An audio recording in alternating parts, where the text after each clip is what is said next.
கர்த்தராகிய இயேசு கிறிஸ்துவின் இனிய நாமத்தில் உங்களை நான் வாழ்த்துகிறேன். வேதத்தின் அதிசயங்கள் என்ற பகுதியின் மூலமாக இன்று நாம் காணவிருக்கும் ஒரு தலைப்பு உரையாடல். உரையாடல் என்ற தலைப்பிலே நாம் பார்க்க போகிறோம். யார் யாருக்கு இடையே ஏற்பட்ட உரையாடல் இது? அதன் நிமித்தமாக என்னென்ன நன்மைகள் அல்லது மாற்றங்கள் ஏற்பட்டது என்பதை குறித்து நாம் பார்க்க போகிறோம். இயேசுவானவர் வாழ்ந்த காலத்திலே அவர் பலரோடும் கூட உரையாடி இருக்கிறார். இன்று நாம் பார்க்க போவது யோவான் 4ஆம் அதிகாரம் 5 முதல் 43 வரையிலான வசனங்களில் உள்ள ஒரு உரையாடலை குறித்து நாம் பார்க்க போகிறோம். இயேசுவானவருடைய மிக நீளமான உரையாடல் என்று பதிவு செய்யப்பட்டது இந்த உரையாடல். இயேசுவானவர் அதிக நேரம் உரையாடி இருக்கிறார் என்று சொல்லுவோமானால் இந்த வேத பகுதியிலே இந்த நபரோடு கூட தான் அதிக நேரமாக உரையாடி இருக்கிறார் என்பதாக வேதம் சொல்கிறது. இந்த உரையாடலின் நிமித்தமாக என்னென்ன நன்மைகள் மாற்றங்கள் ஏற்பட்டன என்று பார்ப்போமானால், யோவான் 4ஆம் அதிகாரம் 5 முதல் 43 வசனங்கள் எதை குறிக்கிறது? இயேசுவானவர் சமாரியாவில் உள்ள ஒரு ஸ்திரீயுடனே கூட உரையாடி கொண்டிருந்தார் என்பதை குறித்து நாம் பார்க்கிறோம். இயேசுவானவருக்கும் இந்த சமாரிய ஸ்திரீக்கும் இடையிலான இந்த உரையாடலில் அந்த சமாரிய ஸ்திரீ பெற்றுக்கொண்ட நன்மைகள் அல்லது மாற்றங்கள் என்னென்ன? முதலாவது பாருங்கள், தேவனோடு கூட உரையாடும் பொழுது அறியாமை என்பது அகன்று விடுகிறது. இந்த உரையாடல், தேவனோடு கூட நாம் உரையாடும் பொழுது இந்த உரையாடல் நம்முடைய அறியாமையை அகற்றுகிறதாக காணப்படுகிறது. 10வது வசனத்திலே பார்ப்போமானால், இயேசு அவளுக்கு பிரதியுத்தரமாக, நீ தேவனுடைய ஈவையும் தாகத்துக்கு தா என்று உன்னிடத்தில் கேட்கிறவர் இன்னார் என்பதையும் அறிந்திருந்தாயானால் என்று சொல்கிறார். அப்படி என்று சொன்னால் அந்த ஸ்திரீ ஏதோ ஒரு அறியாமையில் இருக்கிறாள் என்பதை வேதம் தெளிவாக கூறுகிறது. பிரியமானவர்களே, ஆரம்பத்திலிருந்தே அந்த உரையாடலை பாருங்கள். நீர் யூதர், நான் சமாரிய ஸ்திரீ. மொண்டு கொள்ளும் இடத்தில் பாத்திரம் இல்லை, கிணறும் ஆழமாய் இருக்கிறது. எனக்கு இனி தாகம் உண்டாகாமலும் மொண்டு கொள்ள நான் வராமலும் இருக்கும்படி, இப்படியாக ஒரு பேதமையோடு கூட ஒரு அறியாமையோடு கூட இந்த ஸ்திரீ இந்த உரையாடலில் ஈடுபடுவதை நாம் பார்க்கிறோம். இப்படி அந்த உரையாடலின் துவக்கத்திலே அறியாமையில் இருந்த அந்த சமாரிய ஸ்திரீ உரையாடலின் முடிவிலே பல காரியங்களை அறிந்து கொண்டவளாய், தன் அறியாமை அகன்று போனதாக, நீங்கி போனதாக ஒரு தெளிவை பெற்றுக்கொண்டதை நாம் பார்க்க முடிகிறது. இரண்டாவது, தேவனோடு கூட உரையாடும் பொழுது அவரை குறித்து நாம் ஆழமாக அறிந்து கொள்ள முடியும். கர்த்தரை அறிந்து கொள்ள முடியும். கர்த்தரை அறிகிற அறிவு அவரோடு கூட உரையாடும் பொழுது நம்மில் அதிகமாக செயல்படும், அல்லது நாம் அவரை குறித்த அறிவிலே தேறினவர்களாய் காணப்பட இது வழிவகுக்கும். முதலாவது பாருங்கள், இந்த சமாரிய ஸ்திரீ அவரை யார் என்று அடையாளப்படுத்துகிறாள், யார் என்று அறிந்து கொள்கிறாள்? நீர் யூதர் என்பதாக. இயேசுவானவருடைய தோற்றத்தை வைத்தோ, பேச்சை வைத்தோ, உடையை வைத்தோ, நடந்து கொண்ட முறைகளை கொண்டோ இயேசுவானவர் ஒரு யூதர் என்பதாக அந்த ஸ்திரீ அறிந்து கொள்கிறார். பின்பாக பாருங்கள், தாகமுள்ள ஒரு சாதாரண மனிதனாக அவள் அறிந்து கொள்கிறார். உம்மால் எப்படி இந்த தண்ணீரை மொண்டு கொள்ள முடியும்? உம்மிடத்தில் பாத்திரம் இல்லையே என்பதாக சொல்கிறார். அப்படியானால் தாகமுள்ள ஒரு சாதாரண மனிதனாக இயேசுவானவரை அவள் அறிந்து கொள்கிறார். தொடர்ந்து பாருங்கள், அந்த உரையாடல் போய்கொண்டே இருக்கிறது. அந்த உரையாடல் தொடர்ந்து கொண்டு இருக்க அவள் சொல்கிறாள், நம்முடைய முற்பிதாவாகிய யாக்கோபை காட்டிலும் நீர் பெரியவரோ என்று. அப்படி என்றால் இவர் யூதர் என்று அறிந்து கொண்டவள், சாதாரண தாகமுள்ள ஒரு மனிதன் என்று அறிந்து கொண்டவள், இவர் யாக்கோபை காட்டிலும் சிறியவராகத்தான் இருக்க வேண்டும் என்பதாக அறிந்து கொண்டார். அந்த உரையாடல் தொடர்ந்து கொண்டே இருக்கிறது பாருங்கள். அப்போது அவள் சொல்கிறாள், நீர் தீர்க்கதரிசி என்று காண்கிறேன் என்பதாக. யூதர் என்று கண்டவள் இப்போது படிப்படியாக அந்த உரையாடல் தொடர்ந்து கொண்டே இருக்க அவரை தீர்க்கதரிசி என்று அறிந்து கொண்டதாக சொல்கிறார். உரையாடலின் இறுதியிலே பாருங்கள், அவர்தான் மேசியா என்பதை அறிந்து கொண்டார். ஆம் பிரியமானவர்களே, தேவனோடு கூட நீங்கள் உரையாடி கொண்டே இருந்தால் கர்த்தரை அறிகிற அறிவு உங்களில் வளரும். கர்த்தரை அறிகிற அறிவிலே நீங்கள் வளருவீர்கள். மூன்றாவது ஒரு காரியம், தேவனோடு கூட உரையாடி கொண்டே இருந்தால் என்ன நடக்கும்? தரிசனங்கள் கிடைக்கும். 21வது வசனத்திலே பாருங்கள், அதற்கு இயேசு, ஸ்திரீயே, நான் சொல்லுகிறதை நம்பு. நீங்கள் இந்த மலையிலும் எருசலேமிலும் மாத்திரம் அல்ல, எங்கும் பிதாவை தொழுது கொள்ளும் காலம் வருகிறது என்பதாக சொல்கிறார். தம்மோடு கூட இருந்த தம்முடைய சீஷர்களுக்கு கூட இதை சொன்னதாக தெரியவில்லை. அவரோடு கூட தொடர்ந்து உரையாடி கொண்டிருந்த அந்த சமாரிய ஸ்திரீயை பார்த்து அவர் சொல்கிறார், எங்கும் பிதாவை தொழுது கொள்ளும் காலம் வருகிறது. காலத்தில் நடக்கவிருக்கும் காரியம், தரிசனமாக வைக்கப்பட்ட காரியங்கள், தீர்க்க தரிசனமாக என்னென்ன வைக்கப்பட்டிருக்கிறதோ, வரும் காரியங்கள் என்னென்னவோ அவை எல்லாவற்றையும் தேவன் நமக்கு வெளிப்படுத்துவார். அவரோடு கூட தொடர்ந்து உரையாடி கொண்டே இருந்தால் தேவன் உங்களுக்கு வரும் காரியங்களை வெளிப்படுத்துவார். தரிசனங்களை உங்களுக்கு காண்பிக்க வல்லவராய் இருக்கிறார். நான்காவது ஒரு காரியத்தை பாருங்கள், தேவனோடு கூட தொடர்ந்து உரையாடி கொண்டிருந்தால் 39வது வசனத்திலே பாருங்கள், நான் செய்த எல்லாவற்றையும் எனக்கு சொன்னார் என்று சாட்சி சொன்ன அந்த ஸ்திரீயினுடைய வார்த்தை நிமித்தம் அந்த ஊரில் உள்ள சமாரியரில் அநேகர் அவர் மேல் விசுவாசம் உள்ளவர்கள் ஆனார்கள் என்பதாக. தேவனோடு கூட தொடர்ந்து உரையாடி கொண்டே இருந்தால் அடுத்ததாக நடக்கும் காரியம் என்ன தெரியுமா? நம்மை அவருக்கு சாட்சியாக மாற்றுவார்.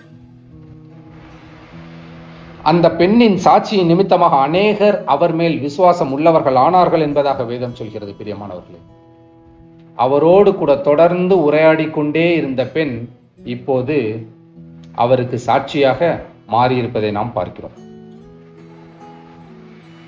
தேவனோடு கூட உரையாடி கொண்டிருக்கிறோம் என்று சொன்னால் நம்முடைய அறியாமை நீங்கும். நாம் யார் என்பதை தேவன் நமக்கு வெளிப்படுத்துவார். அவரோடு கூட தொடர்ந்து உரையாடி கொண்டே இருப்போமானால் அவர் யார் என்பதை நமக்கு வெளிப்படுத்துவார். அவரை அறிகிற அறிவு நம்மில் வளரும். தரிசனங்கள் கிடைக்கும். தொடர்ந்து உரையாடி கொண்டே இருப்போமானால் தேவன் நம்மை சாட்சியாக மாற்றுவார்.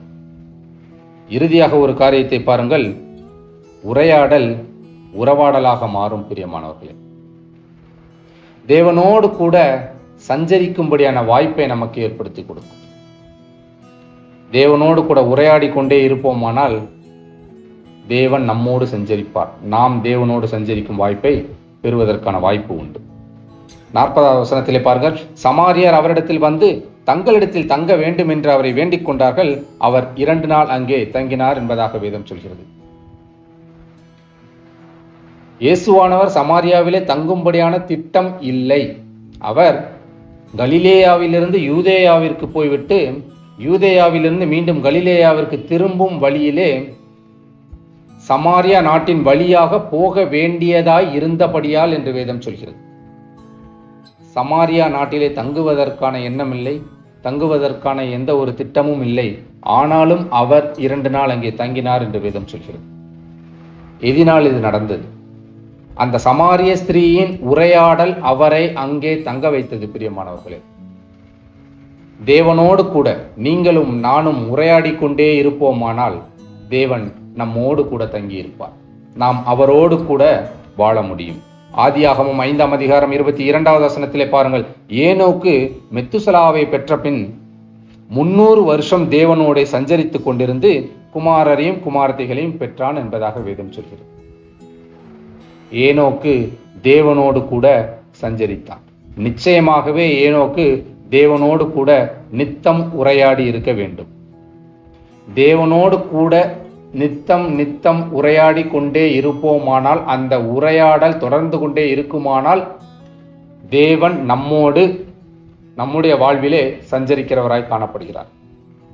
நாம் அவரோடு கூட நித்தம் சஞ்சரிக்க இந்த உரையாடல் நமக்கு பயனுள்ளதாய் இருக்கும். பிரியமானவர்களே, தேவனோடு கூட உரையாடுவதினால் நம்முடைய அறியாமை நீங்கி போகும், அவரை அறிந்து கொள்ள முடியும், தரிசனங்களை நமக்கு வெளிப்படுத்துவார், நம்மை சாட்சியாக எடுத்து பயன்படுத்துவார், நம்மோடு கூட சஞ்சரித்துக் கொண்டிருப்பார்.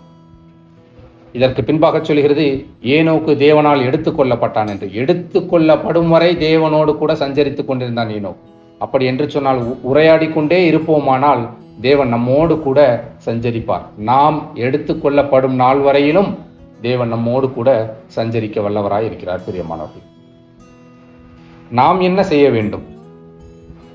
முதலாவது காரியம், வாய்ப்பை பயன்படுத்திக் கொள்ள வேண்டும். தேவனோடு கூட உரையாடுவதற்கு வாய்ப்பு இருக்கும் என்று சொன்னால் அந்த வாய்ப்பை தவற விட்டுவிடக்கூடாது. வாழ்க்கையிலே ஒரு பெரிய தவறு இழைக்கிறோம் என்று சொன்னால் தேவனோடு கூட உறவாடும் வாய்ப்பை தவற விடுவது. பிரியமானவர்களே, பாருங்கள், அந்த ஸ்திரீக்கு கிடைத்த வாய்ப்பை அவள் பயன்படுத்தி கொண்டாள். ஆகவே தான் அவள் யார் என்பதை புரிந்து கொள்ள முடிந்தது, தேவனுக்கு சாட்சியாக மாற முடிந்தது. லூக்கா 23:39 பாருங்கள், அன்றியும் சிலுவையில் அறையப்பட்டிருந்த குற்றவாளிகளில் ஒருவன், நீ கிறிஸ்துவானால் உன்னையும் எங்களையும் ரட்சித்துக் கொள் என்று அவரை இகழ்ந்தான் என்பதாக வேதம் சொல்கிறது. மரண தருவாயிலும் கூட தவறு செய்து விட்டதாக இந்த உலகம் மரணத்திற்குட்படுத்தி விட்டது. இன்னும் சில மணி வேளைகளிலே மரணத்தை தழுவ வேண்டும், மரித்து போக வேண்டிய ஒரு சூழ்நிலை ஏற்பட போகிறது. அப்போதும் கூட இயேசுவானவரோடு உரையாடுவதற்கு ஒரு வாய்ப்பு இருந்தது. பிரியமானவர்களே, இயேசுவானவர் சிலுவையில் அறையப்பட்டிருக்கிறார். வலது பக்கத்திலே ஒரு கள்ளன், இடது பக்கத்திலே ஒரு கள்ளனுமாக 2 கள்ளர்கள் சிலுவையில் அறையப்பட்டிருக்கிறார்கள். ஒரு கள்ளன் அவரை பார்த்து, என்னை நினைத்தருளும் என்பதாக கேட்கிறான். அவனை பார்த்து அவர் சொல்கிறார், இன்றைக்கு நீ என்னுடனே கூட பரதீசில் இருப்பாய் என்பதாக. இது உரையாடல். அவன் ஒன்று கேட்க, அவன் கேட்டது, அவன் வேண்டிக் கொண்டது, அவன் விண்ணப்பம் செய்தது அவனுக்கு கொடுக்கப்பட்டது. பிரியமானவர்களே, அதற்கு பின்பு பெரிதாக பேசியதாக வேதம் சொல்லவில்லை, அவரும் பேசியதாக வேதம் சொல்லவில்லை. இயேசுவானவர் மரித்து போனார், அந்த கள்ளனும் மரித்து போனான். அதற்கு பின்பு அந்த வாய்ப்பும் கிடைக்கவில்லை. அருகில் இருந்த அந்த கள்ளன், இயேசுவானவர் தன்னுடைய அருகிலே இருந்தும் கூட, அவரோடு கூட உரையாடுவதற்கான வாய்ப்பு இருந்தும் கூட அதை தவறு விட்டு விட்டான். இப்படியாக நீங்களும் நானும் கூட இயேசுவானவரோடு கூட, தேவனோடு கூட உரையாடும் வாய்ப்பு கிட்டி இருந்தும் அதை தவற விடுவோம் என்று சொன்னால் இந்த உலகில் எவரும் நம்மை ரட்சிக்க முடியாது. அன்று அவனால் விமோசனத்தை பெற்றுக்கொள்ள முடியவில்லை, அன்று அவனால் பரலோகத்திற்கு செல்ல முடியவில்லை என்பதை நாம் உறுதியாக அறிந்து கொள்ள முடியும். பிரியமானவர்களே, தேவனோடு கூட உரையாடும் வாய்ப்பை வாழ்க்கையில் ஒருபோதும் விட்டுவிடாதிருங்கள், தவற விட்டு விடாதிருங்கள். இரண்டாவதாக நாம் செய்ய வேண்டிய காரியம், தேவனோடு கூட உரையாடும் பொழுது தனிமையில் உரையாடுங்கள். கூட்டத்தோடு அல்ல, தனிமையில் உரையாட முயற்சி செய்யுங்கள். இந்த ஸ்திரீயை பாருங்கள், தேவன் தன்னை தமக்கு சாட்சியாக ஏற்படுத்தும் வரையிலும் அவரோடு கூட தனிமையில் உரையாடி கொண்டிருந்தார். ஏன் தனிமையில் தேவனோடு உரையாட வேண்டும் என்று சொல்கிறேன் பாருங்கள். அன்னாள் ஆலயத்திலே சென்று தேவனோடு கூட உரையாடி கொண்டிருந்தார், ஜெபம் செய்து கொண்டிருந்தார். தேவனை நோக்கி தன்னுடைய வியாகுலங்களை, தன்னுடைய கவலைகளை, கஷ்டங்களை சொல்லிக் கொண்டிருந்தார். அங்கு ஆசாரியனாய் இருந்த ஏலி என்ன சொன்னார்? ஏன் வெறுத்திருக்கிறாய் என்பதாக கேட்கிறார். அன்னாள் பிடித்திருப்பதாக நினைத்துக் கொண்டார். ஆம் பிரியமானவர்களே, இந்த உலகம் நீங்கள் தேவனோடு கூட உரையாடும் பொழுது உங்களுக்கு தடையாக அமையக்கூடும். ஆகவே தான் சொல்கிறேன், நீங்கள் தேவனோடு உரையாடும் பொழுது தனிமையில் உரையாடுங்கள். எந்தவித தொந்தரவுகளும் இல்லாமல் தேவனோடு கூட நேரம் ஒதுக்கி உரையாட கற்றுக்கொள்ளுங்கள். மூன்றாவது ஒரு காரியம், தேவனோடு கூட உரையாடும் பொழுது உண்மையாய் இருக்க கற்றுக்கொள்ளுங்கள். உண்மையை ஒப்புக்கொள்ள கற்றுக்கொள்ளுங்கள். 17வது வசனத்திலே பாருங்கள், அதற்கு அந்த ஸ்திரீ, எனக்கு புருஷன் இல்லை என்றாள். இயேசு அவளை நோக்கி, எனக்கு புருஷன் இல்லை என்று நீ சொன்னது சரிதான் என்பதா. இயேசுவானவர் கேட்கிறார், உன் புருஷனை அழைத்து வா என்று சொல்லி. அப்பொழுது அந்த ஸ்திரீ சொல்கிறார், எனக்கு புருஷன் இல்லை என்று.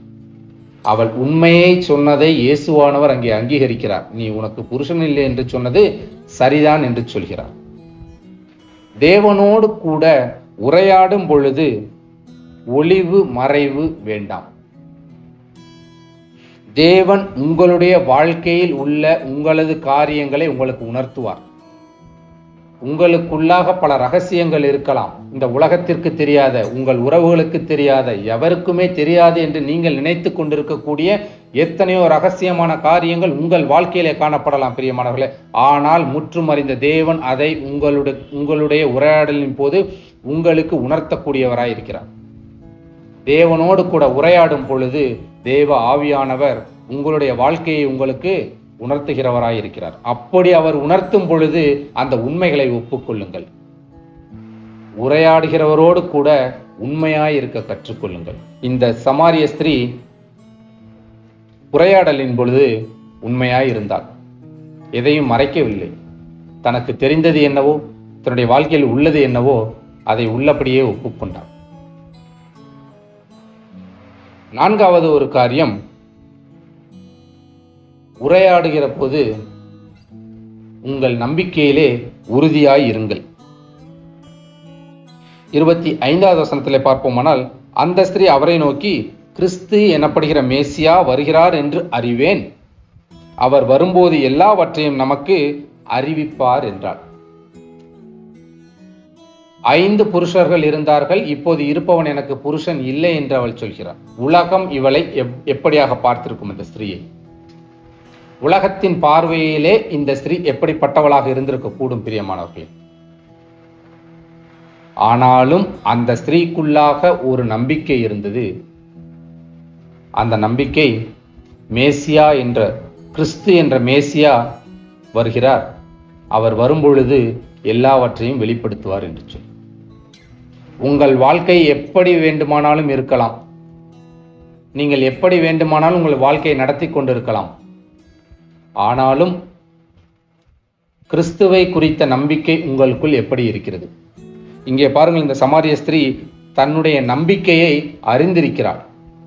கிறிஸ்து என்னும் மேசியா வருகிறார் என்று அறிவேன் என்பதாக சொல்கிறார். தன்னுடைய நம்பிக்கையை அவள் அங்கே அறிக்கையிடுவதை நாம் பார்க்கிறோம். அவர் வரும்போது எல்லாவற்றையும் நமக்கு அறிவிப்பார் என்றார். இந்த சமாரிய ஸ்திரீயின் வாழ்க்கையிலே இருந்த அந்த சிறிய நம்பிக்கையை பாருங்கள். அவரோடு கூட உரையாடும் பொழுது தன்னுடைய நம்பிக்கை என்னவென்பதை அறிந்திருந்தால் தன் நம்பிக்கையை அவருக்கு முன்பாக அறிக்கையிட்டார். உங்கள் நம்பிக்கையிலே நீங்கள் உறுதியாயிருங்கள். இறுதியாக ஒரு காரியம், உரையாடலாக மாத்திரமே இருந்து விடாமல், அல்லது உரையாடல் என்பது வெறும் வார்த்தை பரிமாற்றங்களாக மாத்திரமே இருந்து விடாமல் அது கிரியையாக மாற வேண்டும். 25வது வசனத்திலே பாருங்கள், 28வது வசனத்திலே பாருங்கள், அப்பொழுது அந்த ஸ்திரீ தன் குடத்தை வைத்துவிட்டு ஊருக்குள்ளே போய் ஜனங்களை நோக்கி என்று வேதம் சொல்கிறது. இயேசுவானவர் அவருடைய வாழ்க்கையிலே கொண்ட மிக நீளமான உரையாடல் இதுதான். இந்த உரையாடல் முடியும் பொழுது வெறும் உரையாடலாக முடியாமல் வெறும் வார்த்தை மாற்றங்களாக மாத்திரமே முடியாமல் கிரியையாய் முடிந்ததை நாம் பார்க்கிறோம். உரையாடி கொண்டிருந்த அந்த பெண் அவர் யார் என்பதை அறிந்து கொண்ட பின்பு தன்னால் சும்மா இருக்க முடியவில்லை. என்ன செய்தால், தன் குடத்தை வைத்துவிட்டு ஊருக்குள்ளே ஓடி ஜனங்களை பார்த்து சொல்கிறார், நான் செய்ததையெல்லாம் ஒருவர் சொல்கிறார், அவர் மேசியாவா என்று வந்து பாருங்கள் என்பதாக. உரையாடி கொண்டே இருந்த அந்த ஸ்திரீ அதை உரையாடலாக மாத்திரமே வைத்திராமல் உரையாடலின் இறுதியிலே வார்த்தை கிரியையாய் மாறியதை நாம் பார்க்கிறோம்.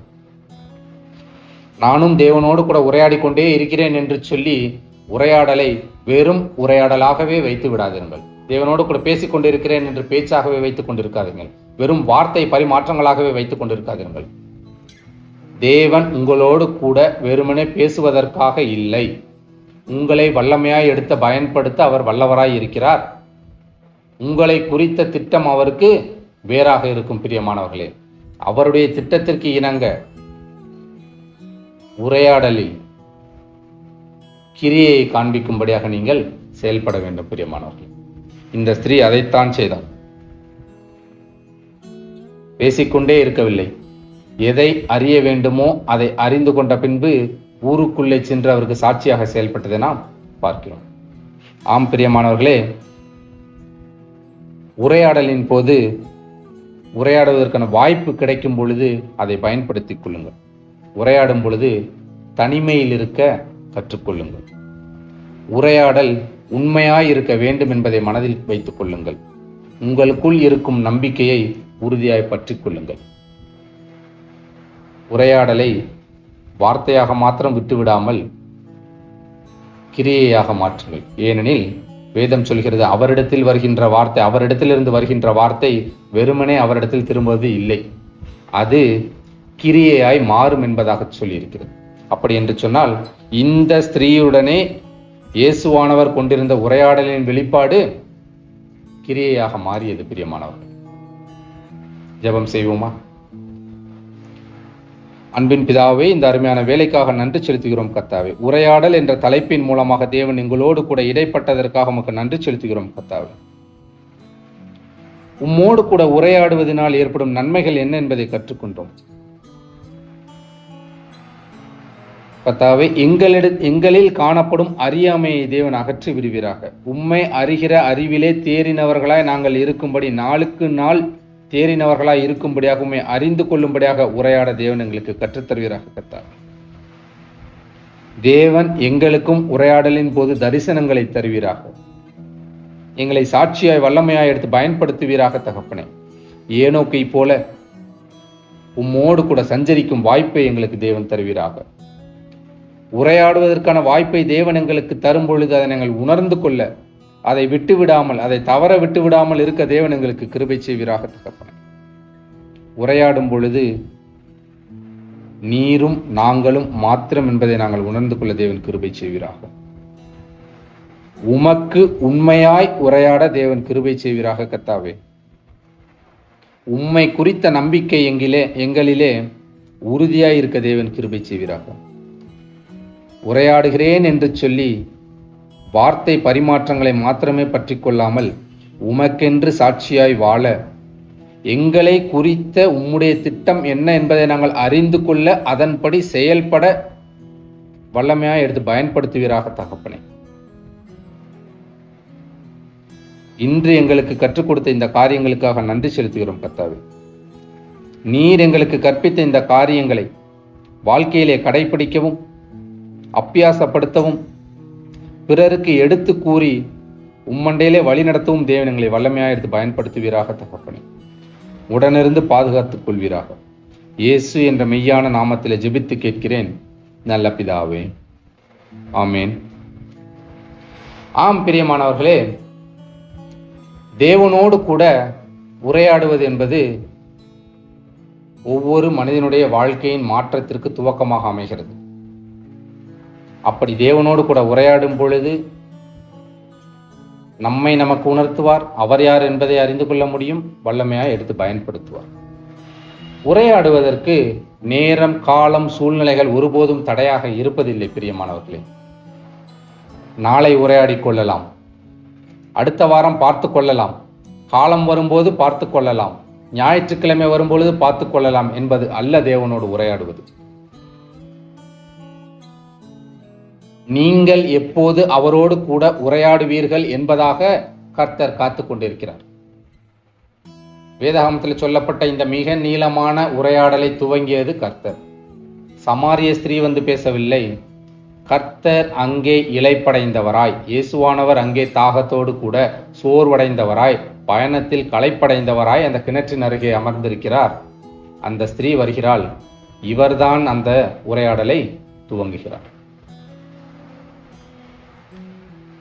இயேசுவானவரிடத்தில் அந்த ஸ்திரீ வந்ததன் நிமித்தமாக இந்த உரையாடல் துவங்கப்பட்டது. பிரியமானவர்களே, நீங்களும் அவரிடத்தில் வந்தால் உங்களோடு கூட அவர் உரையாடுவார்.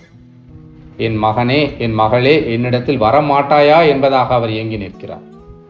தேவனோடு கூட உரையாட வேண்டும் என்று சொன்னால் எத்தனையோ வழிமுறைகள் உண்டு. தேவனோடு கூட உரையாட ஜெபம் செய்யலாம். தேவனோடு கூட உரையாட வேதத்தை வாசிக்கலாம், அவருடைய வார்த்தைகளை தியானிக்கலாம்.